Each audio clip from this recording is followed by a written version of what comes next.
ज्या दिवशी उपवास असतो का नाही त्या दिवशी नेमका शाबूचा तांदूळ घालायला आपण कधी कधी विसरतो.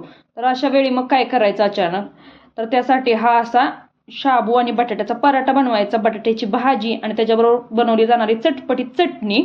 आणि आता नेमकी आषाढी एकादशी देखील येते, तर त्यासाठी ही रेसिपी एकदम परफेक्ट आहे. एक वेळ नक्की बनवून बघा. तर त्यासाठी काय केलंय, अगदी सोपी रेसिपी आहे. 3-4 बटाटे आपल्याला उकडून घ्यायचे, सुरुवातीला उकडून गार करून घ्यायचे.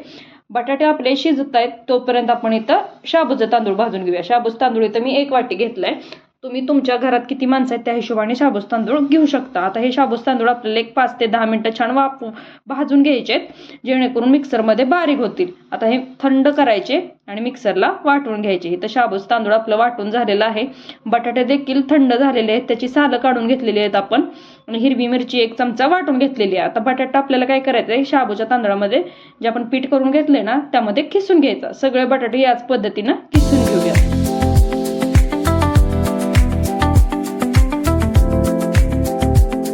आता इथं आपले सगळे बटाटे किसून झालेत. आता चवीनुसार मीठ घालून घ्यायचं. आणि आपण हिरवी मिरची देखील घातली, मीठ घातले, बटाटा, शाबूचं तांदूळ आणि आता थोडंसं आपल्याला त्याच्यामध्ये शेंगदाण्याचं कूट ऍड करायचं बाइंडिंगसाठी, म्हणजे त्याने पराठे छान असे एकसारखे होतात.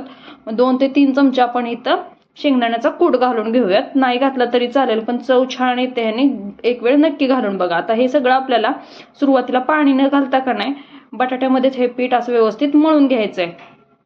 आणि पाणी जरी लागलं ना तर फारसं पाणी लागत नाही. जर लागत असेल तर नंतर थोडंसं तुम्ही 1 अर्धी वाटी पाणी घालून हे पीठ मळू शकता छान असं. आता इथं थोडंसं पाणी ऍड केलंय आणि आपण हे छान असं आता एकसारखं मळून घेऊयात, जेणेकरून त्याचा एक गोळा बनेल. आणि छान आपल्याला ना जास्तही घट्ट नाही जास्तही पातळ नाही असा पीठ मळून घ्यायचं. आता बघा इथं छान असं आपलं पीठ मळून झालंय. आता पीठ आपल्याला 10 ते 15 मिनिटं तसंच भिजत ठेवूयात. आणि आपण इथं आता आपल्याला पराठ्यासाठी लागणारी चटपटीत चटणी बनवून घेऊया. त्यासाठी शेंगदाण्याचं कूट घेतले 2-3 चमचे, थोडीशी साखर, मीठ, हिरव्या मिरच्या आणि दही. हे सगळं आपल्याला मिक्सरमध्ये घालून छान असं ह्याची बारीक पेस्ट बनवून घ्यायची. सुरुवातीला पाणी न घालता वाटायचं, म्हणजे व्यवस्थित मिरच्या आणि शेंगदाण्याचं कूट एकसारखा वाटला जातो. आणि दही जास्त आंबट घ्यायचं नाही, नाहीतर चटणीची टेस्ट बदलते. आता इथं आपल्याला छान सगळं एकत्र करून मिक्सरला छान असं वाटून घ्यायचं. सुरुवातीला पाणी न घालता वाटायचं आणि नंतर थोडंसं तुम्हाला चटणी कितपत पातळ हवी आहे ना तेवढं घालून पाणी तुम्ही वाटू शकता. सुरुवातीला आपण पाणी घातलेलं नाहीये, त्याची छान पेस्ट बनवून घ्यायची. नंतर पाणी ऍड केलं परत एकदा मिक्सरला फिरवून घेऊयात, जेणेकरून छान असे सगळे जिन्नस एकत्र होतील. छान इथं आपली चटणी बनवून झाली. एखाद्या भांड्यात आपण काढून घेऊयात. बघू शकता टेक्स्चर तुम्ही, क्रीमी अशी चटणी तयार होते. त्याला तडका द्यायचा असेल तर तुम्ही तुपामध्ये मिरच्या घालून त्याला तडका देऊ शकता. नाही दिला ना अशीच खाल्ली तरी चांगली लागते. आता मी काय ह्याला तडका वगैरे देणार नाही, अशीच खाणार आहे. तर हे आपण चटणी आता साईडला ठेवून देऊयात आणि आपले पराठे बनवून घेऊयात. मग पराठे बनवताना काय करायचं, पोळपाट असताना त्याला हलकंसं तेल लावून घ्यायचं. त्याच्यावरती तेल किंवा तुपाचा वापर तुम्ही करू शकता. मी इथं तूप लावून घेतलंय आणि छान असे लाटून घेतले. तर लाटूनच आपल्याला तव्यावरती छान असे क्रिस्पी होईपर्यंत भाजून घ्यायचे आहेत. भाजताना तुम्ही तेलाचा किंवा तुपाचा, तुम्हाला जे आवडत असेल त्याचा वापर करू शकता.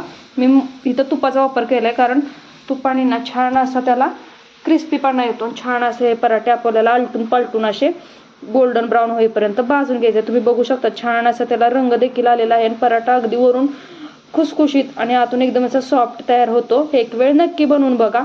आणि अगदी मोजक्या साहित्यात बनणारी झटपट रेसिपी आहे. ह्या आषाढी एकादशीला नक्की बनवून बघा, तुम्हाला नक्की आवडेल. आणि कमेंटमध्ये मला सांगा की रेसिपी कशी वाटली. चॅनलवरती नवीन असेल तर चॅनलला सबस्क्राईब करा, व्हिडिओला लाईक करा, कमेंट करा, शेअर करा. आणि छान असे आपले सगळे हे उपवासाचे आलू पराठे बनवून तयार झालेले आहेत. तुम्हाला कसं वाटतं मला कमेंटमध्ये नक्की सांगा. आता हे सगळे पराठे आपल्याला एकसारखे करून घेतलेत. आता सगळे काढून घेऊयात. छान असे पराठे तयार होतात बघा, अगदी लुसलुशीत असे दिसतानाही किती छान दिसत आहेत. आणि खिचडी खाऊन खाऊन कंटाळा आला ना की असं काहीतरी वेगळं बनवायचं, म्हणजे उपवास असल्यासारखं देखील वाटत नाही. आणि ज्यांना खिचडी आवडत नाही ना त्यांच्यासाठी हा बेस्ट पर्याय आहे. एक वेळ नक्की बनवून बघा.